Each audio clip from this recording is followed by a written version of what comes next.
قرآن مجید کی آیت تلاوت کی ہے، فلا وربک لا یؤمنون حتی یحکموک فیما شجر بینہم۔ اللہ نے قسم اٹھائی کہ اے محمد صلی اللہ علیہ وسلم، ہمیں آپ کے رب کی قسم، یعنی اپنی قسم، کہ یہ لوگ اس وقت تک مومن نہیں ہو سکتے جب تک آپس کے اختلافات میں آپ سے فیصلہ نہ کروائیں، اور پھر جو آپ کی طرف سے فیصلہ ہوگا اس میں دل میں ذرا بھی تنگی محسوس نہ کریں کہ یہ کیا ہو گیا، اور اس فیصلے کو مکمل تہہ دل سے قبول کر لیں، وَيُسَلِّمُوا تَسْلِيمًا۔ جب تک یہ تین کیفیتیں مسلمان کے اندر پیدا نہیں ہوتی اس وقت تک اللہ تعالیٰ اس مسلمان کو مسلم ماننے کے لیے تیار نہیں۔ یحکموک فیما شجر بینہم، آپس کے اختلافات میں فیصلہ نبی سے کروانا، پہلا اسٹیپ۔ دوسرا اسٹیپ، جو فیصلہ آئے اس میں دل میں تنگی محسوس نہ کرنا کہ یار یہ کیا ہو گیا، یہ کیسا فیصلہ ہے۔ تیسری بات،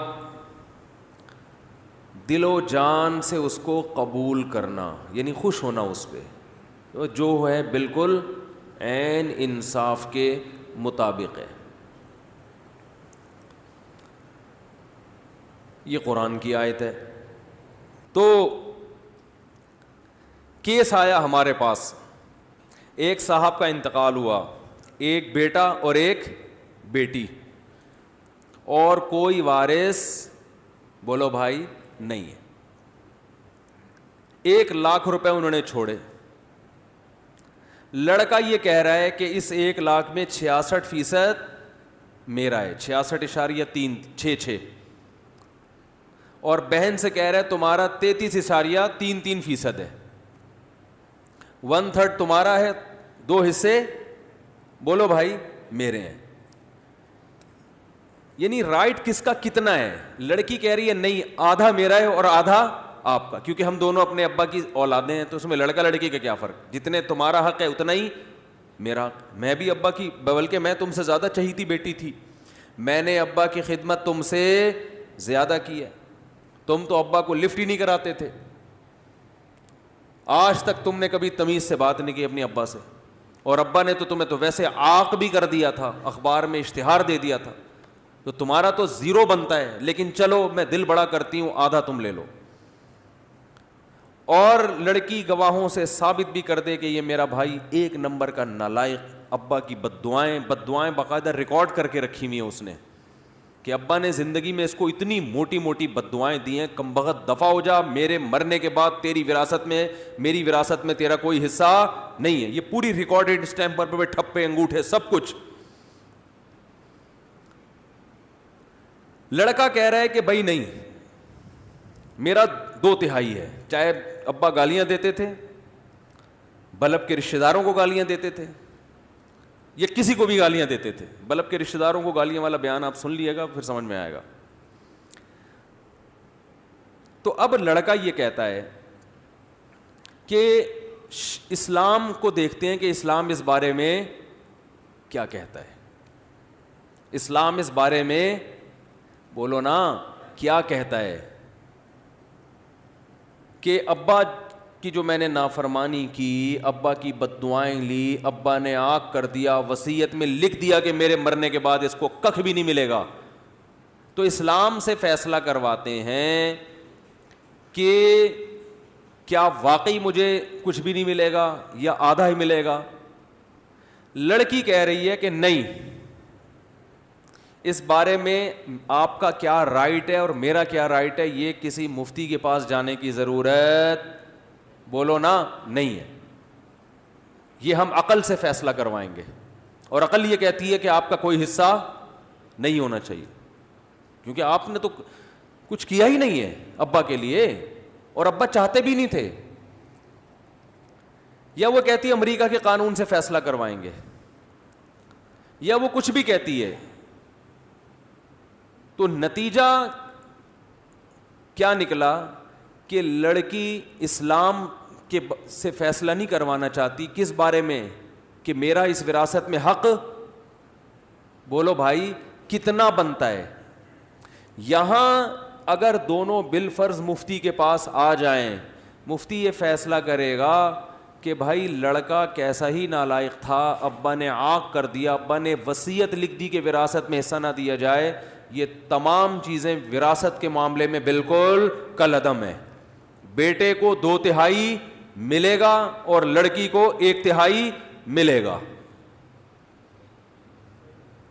اب اس فیصلے پر اگر لڑکی کو اعتراض ہے، جبکہ اس کو پتہ بھی ہے کہ یہ کس کا فیصلہ ہے، اسلام کا فیصلہ ہے، تو قرآن کیا کہہ رہا ہے؟ فلا وربک لا یؤمنون، یہ مومن نہیں ہو سکتی، کیونکہ جتنا حق اللہ نے اس کو دیا ہے یہ اس سے زیادہ مانگ رہی ہے.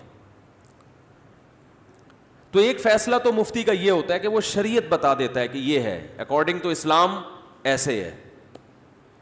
اور ایک فیصلے کی نوعیت یہ ہے کہ لڑکی کہتی ہے کہ میرا 33% میں مانتی ہوں، لڑکا کہتا ہے میرا 66% میں مانتا ہوں، لیکن لڑکا کہتا ہے اس کو میں نے 33% دے دیا ہے، لڑکی کہتی ہے مجھے بولو نہیں ملا، اور وہ وراثت تھی لڑکے کے قبضے میں.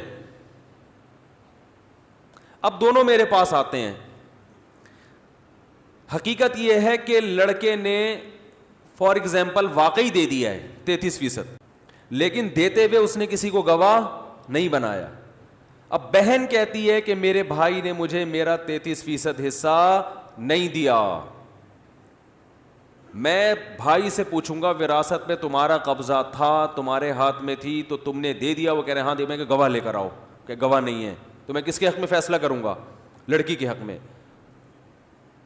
حالانکہ وہ 33% لے چکی ہے. اب یہاں پہلی صورت میں لڑکی پر میرا فیصلہ ماننا واجب تھا، دوسری صورت میں لڑکی کے لیے میرا فیصلہ ماننا حرام اور ناجائز ہے. بات آ رہی ہے سمجھ میں؟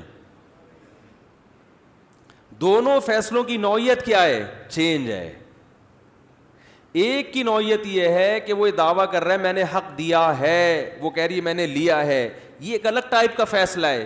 ایک کی نوعیت یہ کہ اکارڈنگ ٹو شریعہ پتہ تو چلے کہ کس کا کتنا حق بنتا ہے.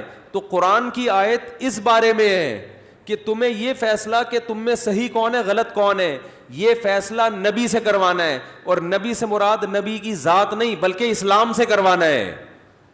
اس فیصلے کو اگر آپ نہیں مانتے تو اس کا مطلب آپ قرآن کی نظر میں اسلام سے خارج ہیں. آپ بات آ رہی ہے سمجھ میں؟ تو آج بہت سے لوگ اپنے خاندانی جھگڑوں میں یہ دیکھنے کے لیے کہ ہم میں سے صحیح کون ہے غلط کون ہے، کس کا رائٹ بنتا ہے کس کا نہیں بنتا، اس معاملے میں اسلام سے فیصلہ نہیں کرواتے. اور نبی کے دور میں جب اسلام کا فیصلہ ہوگا تو وہ کون کرے گا؟ نبی کریں گے نا. تو نبی کے دنیا سے جانے کے بعد اسلام کے مطابق فیصلہ کروانے تو نبی کے وارثین علماء کریں گے وہ فیصلہ. تو اس سے پتہ چلتا ہے جو اپنے جھگڑوں میں مفتیان کرام سے فتویٰ نہیں لیتے، ان سے رائے معلوم نہیں کرتے کہ اسلام کیا کہتا ہے، تو اس کا مطلب قرآن کی نظر میں وہ مسلم نہیں ہے. اور آج یہ یورپ اور امریکہ میں بہت زیادہ ہو رہا ہے. ایک خاتون کا فون آیا، انہوں نے کہا کہ میرے شوہر نے مجھے یو ایس اے میں ڈیورس دی ہے، طلاق دی ہے، اور اپنے شوہر کی برائیاں کرنے لگی. وہ صحیح کیس تھا، انہوں نے مجھے اجازت دی ہے میں نام لیے بغیر یہ واقعہ سنا دوں. شوہر بڑا نالائق، جو انہوں نے بتایا ایسا یوں بہت پوری کہ وہ غلط تھا وغیرہ وغیرہ. اب اس نے مجھے ڈیورس دے دی ہے. اب یو ایس اے کی عدالت کہتی ہے کہ اپنی پراپرٹی میں اتنا حصہ بولو بھائی وائف کو دو. مجھے انہوں نے کہا کہ مفتی صاحب میں عدالت میں کیس کر کے بڑے آرام سے کروڑوں روپے کی مالک بن سکتی ہوں. بات آ رہی ہے سمجھ میں؟ عدالت نے بچے میرے حوالے کر دیے ہیں, سب کچھ ہو گیا.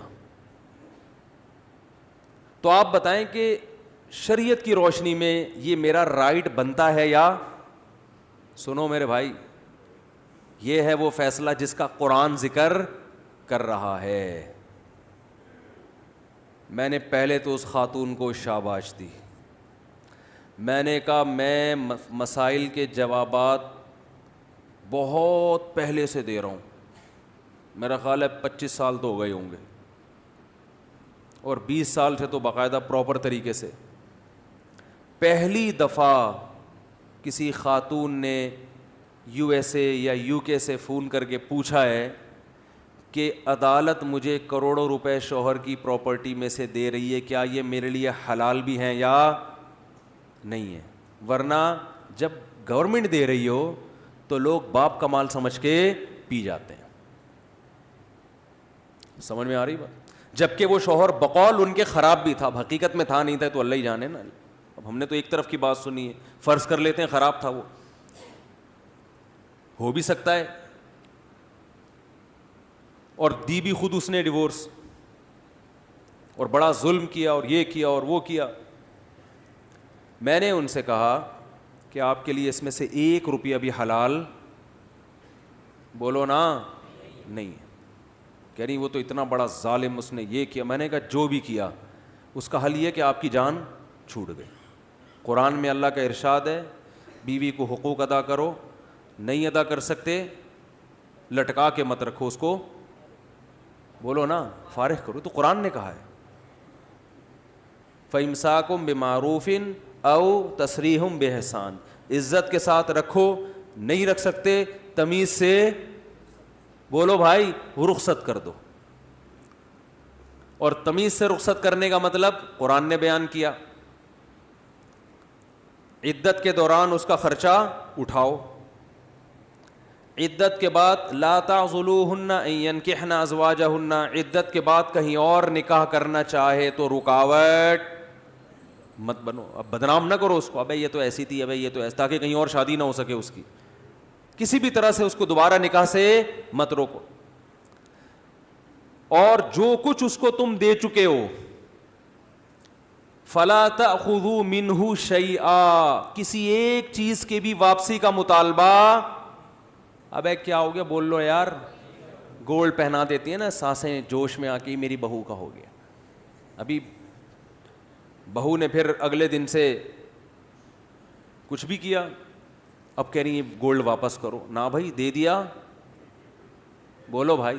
آپ نے بیگم کو مکان اس کے نام کرا دیا یا پورے بحریہ ٹاؤن اس کے نام کر دیا آپ نے.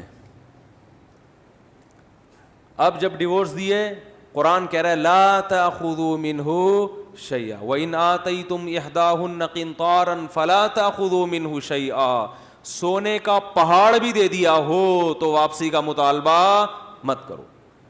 تو میں نے کہا آپ کے شوہر نے آپ کو جو گفٹ دیے وہ آپ کے ہو گئے, اور اگر مہر نہیں دیا تو آپ مہر کا مطالبہ کر سکتی ہیں. انہوں نے کہا وہ تو نہیں دے گا مہر. میں نے کہا پھر یہ کیس کر کے جو کروڑوں کے پیسے آ رہے ہیں اس میں سے مہر کی رقم کاٹ کے باقی کیا کر دیں؟ بولو نا بھائی واپس. یہ باتیں آپ سن تو رہے ہیں, سننے میں بڑا مزہ آتا ہے, جب آپ پر آئے گی نا تو پھر دیکھتا ہوں کون کتنا عمل کرتا ہے. سننے میں بہت آپ کو ایمان تازہ ہو گیا, اس خاتون کے زندہ باد کے نعرے لگاؤ بھائی, بڑی نیک خاتون تھی, واہ واہ واہ واہ واہ. لیکن پریکٹیکلی ایسا ہوتا بولتے کیوں نہیں ہے. وہ تو بڑی نیک, میں نے تو اس کو بڑی دعائیں دی. میں نے کہا آپ تو ویسے ہی لگ رہے ہیں انشاءاللہ جنت میں جاؤ گی. کروڑوں روپے کون چھوڑتا ہے بھائی, اچھی خاصی جائیداد بن رہی تھی, اور پھر شوہر نے اتنا ستایا بھی ہو, پھر تو یہ تو بھی یہ ستانے کا کفارہ ہے, کفارے کے نام پہ. قرآن نے کہا وَإِنِ امْرَأَةٌ خَافَتْ مِنْ بَعْلِهَا نُشُوزًا أَوْ إِعْرَاضًا فَلَا جُنَاحَ عَلَيْهِمَا أَن يُصْلِحَا بَيْنَهُمَا صُلْحًا. شوہر ظالم ہے, تنگ کر رہا ہے, تو قرآن نے کہا یا تو صلح کا راستہ اختیار کرو, کچھ حقوق سے دستبردار ہو جاؤ گھر بچانے کے لیے, نہیں ہو رہا تو قرآن نے کہا وہیں یتفرقا، علیحدگی اختیار کرو، اس سے خلا لے لو، طلاق کا مطالبہ کر لو، کچھ حق معاف کر کے کسی طرح جان چھڑاؤ اس سے. تو وہ چھوڑ گئی نا جان، شکر ہے لٹکا کے نہیں رکھا، ظالم تھا چھوڑ دیا. کہہ رہی ہیں ایسی کنڈیشن میں آ کے چھوڑا ہے، اب تو اب عمر زیادہ ہو گئی، اب تو کہیں شادی کا بھی مسئلے امکان مشکل ہے. تو میں نے کہا بھائی دیکھیں اس پر تو سوچا جا سکتا ہے، غور کیا جا سکتا ہے، آپ نے پہلے طلاق کیوں نہیں لی اس سے؟ جب ظالم تھا تو پہلے ہی طلاق لے لیتی، اور اس نے لٹکایا، اتنا ٹائم کر دیا. یہ سب چیزوں کی سزا ہو سکتی ہے، کچھ بھی ہو سکتا ہے. پیسے حلال، ابھی تو بات چل رہی ہے اس کا، وہ اس کے جو ہے نا کیا اس نے کیا کیا نہیں کیا، یہ ایک الگ ٹاپک ہے. اس کی وجہ سے کسی کے پیسے آپ کے لیے حلال نہیں ہو جائیں گے. اور آج عدالتوں میں دیکھو ہو گیا رائے، عدالت میں خلا کی ڈگری دائر کی جاتی ہے، خلا لے لیا جاتا ہے. اس کے بعد اب خلا کا 6 مہینے بعد مثال کے طور پر عدالت نے خلا دیا، تو عدالت الگ سے پھر شوہر کے ذمے بہت سے خرچے ڈال رہی ہوتی ہے جو شریعت میں بنتے نہیں ہیں. بہت کچھ الٹا سیدھا ہو رہا ہے. یہ ضرور ہے کہ یہاں پر اتنا، کیونکہ تھوڑا اسلامی کنٹری ہے تو بالکل ہی کنٹرول سے باہر نہیں ہے. یورپ اور امریکہ میں تو ان کے تو قانون ہی بالکل الگ ہے نا. تو یہاں بھی آپ پر لازم ہے کہ عدالت کے فیصلے کے بعد آپ کسی مفتی سے، کسی مستند دارالافتاء سے، اور یاد رکھو کسی شخصیت سے رجوع نہیں کرنا چاہیے، اداروں سے